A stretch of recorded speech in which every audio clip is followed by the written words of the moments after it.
Post reporting U.S. Special Operations helicopters and B-52 bombers have flown within 90 miles of that country. Joining me now on set, Pennsylvania Congressman Dan Meuser. Congressman, great to see you. Is there any pushback from Republicans who you know about this getting close to needing war powers from Congress, or are people cool with what's happening in this battle against narco-terrorists? Yeah, great question. And even with the shutdown, I talk with a lot of members from Foreign Affairs and Armed Services Committee.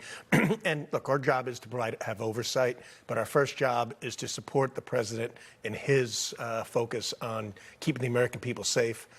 Venezuela, as you said, FAFO, they're getting a lesson in it.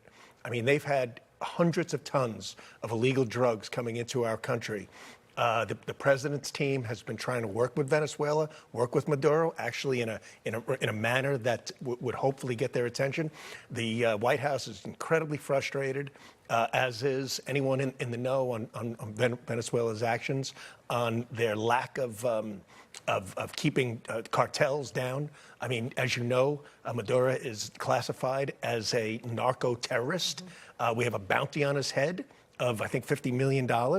He's a really bad guy. He's destroyed that country, and he's not going to destroy ours. And we're going to stay focused on that. And by the way, we passed billions of dollars in the recent BBB to support the president's efforts on going to war with the cartels. Right.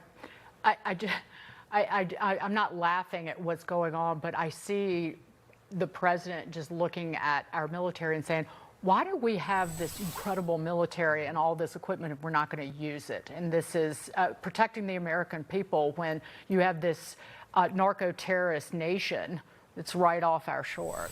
Dagan, we've over 4,000 Pennsylvanians die of illegal drugs overdoses a year, over 100,000 nationwide. It's certainly coming down. It's coming down in a hurry because our border is secure. But when you have these gangs, right, these prisons have been let out by Maduro regime, when they continue to allow, not just allow, support the business of drug trafficking. I mean, that business has now gone from, just in the last 3 years, my numbers say from $5 billion to $8 billion, and it's more than that within Mexico. But all of it is coming to an end. We're supporting the president. You know, certainly a deterrence when you know your boat filled with cocaine and fentanyl gets blown up, and Maduro's to a large extent on the run. Day 16 of the government shutdown, the Schumer shutdown, the Schumer shutdown, as I call it. For the 10th time, Democrats have voted down the Republicans' clean continuing resolution.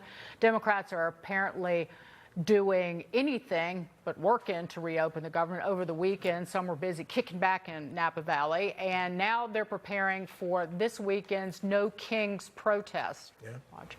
I encourage Americans everywhere, Americans who love this country, who care about our democracy.